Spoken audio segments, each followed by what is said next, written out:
Alrighty, so I think we're good. What's up, GoPro? Alright, so hello everyone, thanks for tuning in. My name is Erickson from Erickson Abreu Photography. Just here with my little vlog, documenting my experience here at Bangkok. I landed about 4 days ago, and one thing I want to clarify first is that I'm not a travel photographer, and I don't consider myself a travel photographer. For those of you that don't know me, I am a street photographer. I look to travel to the major cities in the world, and just photograph its people. It's what I like. It's my passion. So with that being said, I was actually supposed to, or I was looking to do a vlog, every single day, with my experience being fresh, everything that happened at the end of the day and stuff like that. But getting rid of all the jet lag, it was a 21-hour flight, connecting flight at Beijing, then 5 hours to get over here, 13 starting from New York to Beijing. So I had to get rid of all the jet lag. Time zone difference is insane. So I slept mainly throughout the first day. So, trying to get rid of all of that stuff, trying to get ahead of the game. That's why I'm doing this now. But yeah, Bangkok, beautiful, beautiful city. It's literally the land of smiles. That's what everyone calls it. And just a few tips, jumping into tips really quickly, just because I want to get this out there. When traveling to new countries or new cities or anything like that, one thing that I suggest people do is read up on the customs and the culture, taboos, like what people think, is the do's and don'ts of the culture and the people and things like that. I'm still getting used to a lot of the proper etiquette of Bangkok here, with the whole Buddhism and things like that. But yeah, also, my hotel is about a half-hour drive from inner city Bangkok. I'm here by Suvarnabhumi, I don't know if I'm saying that correctly, airport. So the reason why I chose this location first off is because although I like to photograph people, in the major, most cluttered parts of the city, the street life, I prefer keeping a hotel in the more rural areas away from the tourists, because although that's what I like to photograph, the packed, jam-packed city, all the activities and things like that. I like to be more in the rural area because I get to become more knowledgeable of the culture and the way this country is, or this city, because of the locals.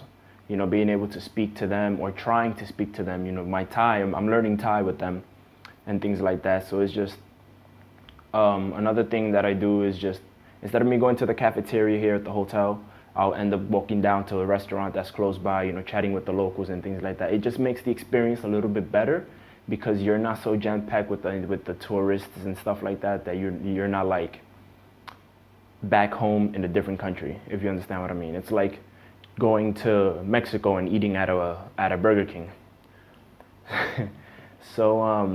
So yeah, other than that, very humid. Weather is extremely humid out here. I would recommend, if you're traveling to a place like this, picking up a couple of these dry fit shirts. They keep you dry for the most part of the day. Sweating is a major problem, especially for me. I'm the person who sweats a lot. As you can tell, I have this towel. I just finished jumping out of the shower, killing time. Yeah, one thing I did not expect coming here to Bangkok was for the amount of people that live here for the amount of people that I have interacted with to know English, even if it's just a little bit. Everyone so far who I have spoken to or have interacted with has known English, we have been able to hold a full conversation. To be honest, there's only one person that I've interacted with as of yet, which was the cab driver when I was first heading to Wat Po, which is one of the biggest and the main temples here in Bangkok. Mind you, there's 400, so if you try to visit all of them, you're gonna be burnt out. What else do I have to say? Just, the food is amazing. The food is great, but everything is spicy. I'm not a big fan of spicy, but getting past that, because obviously you're here in Bangkok, there's certain things that you have to kind of let go. The food is great, very cheap. You can literally live on like $5 a day. my hotel has a little mini bar, so I get to enjoy a Heineken since I've drank all the Thai beer already. Um,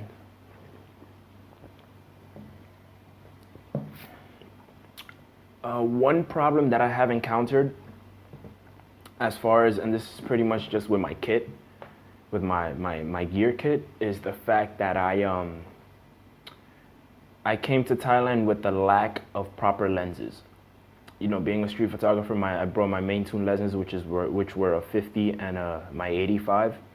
Biggest mistake, because being the fact that they do have a lot of temples, you want to photograph the architecture, and with those two lenses, nearly impossible. So what I started doing was with the GoPro, you know, I had a backup thanks to the GoPro. I was able to take a lot of the wider shots, not all fisheyes, because you can change if you go into your GoPro settings, you can change the field of view, you know, medium, narrow, wide, which is usually what people use it at when they're recording themselves and things. But yeah, so my GoPro has actually been helping me out, but I would have preferred to bring at least maybe like a 35 millimeter the most for, you know, to take photographs of the architecture. I would have definitely preferred bringing a 24. I lacked there, but the lack of funds, you know, and equipment and stuff like that, all the last minute changes, is just I had to come with what I had. So the next time I visit Bangkok, because best believe this will not be the last time, I'm definitely bringing a 24 millimeter. So like that, I'll have the 24, 50, and 85. I don't mind shooting with prime lenses. I don't mind switching them out every once in a while. One thing I did first when I got here was I photographed a lot of the people using the 85 millimeter, just so I can start establishing a distance. You know, me being new here, I didn't want to feel like I was crowding the people. So I shot first with the 85 millimeter. Then throughout yesterday, half of the day after I got back from the temple, I started photographing people with the 50 millimeter. Felt a lot more comfortable. It was my favorite distance to shoot street. Yeah, I mean, that's pretty much it. Again, the land of smiles. One thing you want to do when you get here to Bangkok is try to see a lot of the temples. You know, everything is really cheap. Food here is really cheap. Beer is extremely cheap. The nightlife, I can't really tell you about the nightlife. Haven't really, you know, gone to like parties or anything like that. That's not what I came to do. But yeah, tomorrow I head out to Wat Bang Pra, which is one of the temples a little bit to the western part of Bangkok, and there I'm planning on getting my Sakyant tattoo. You know, the thing where they poke you up with a bamboo. Planning on doing that. Cabs here are extremely cheap. You know, you can get around the majority of the city with just probably like 10 US dollars, which is 300 Thai baht, 320 Thai baht to be exact. And tuk-tuks, they're like these little like tour guides who they try to take you to places so that you can buy stuff. They get a commission. If you can get past the fact that they take you to places for you to buy things and just take a tour around the city with them for like 40 baht, literally like $1 and change, you'll have absolutely an amazing time, which is what I did yesterday. I got on 2 of them actually. They took me through different parts of the city. They were a little sad that I didn't buy anything at any of the suit locations, you know, like dress suits and stuff for men, but I gave him a $10 tip. That's more than what the ride was worth anyway, so. But overall, a very fun experience. I'm gonna do a little like, I'm gonna do a small edition of MTV Cribs for the hotel room so you guys can check it out. And all in all, I mean, I love it. Just now, time to get down to business. Got rid of all the jet lag and stuff. Now planning out my days. Definitely heading back into the inner city to shoot my serious street photography. Now, so far, I've just been taking pictures of the locals and things like that. But the chunk of the time remaining, I'll be definitely, you know, getting back into action. So just trying to get used to things. But yeah, so I mean, if you guys want any more travel photography tips, you know, what to wear, things to bring, stuff like that, keep tuning into my vlogs. I'm definitely going to speak about that more, and also for street photography. Again, my name is Erickson, and thank you for watching. See ya.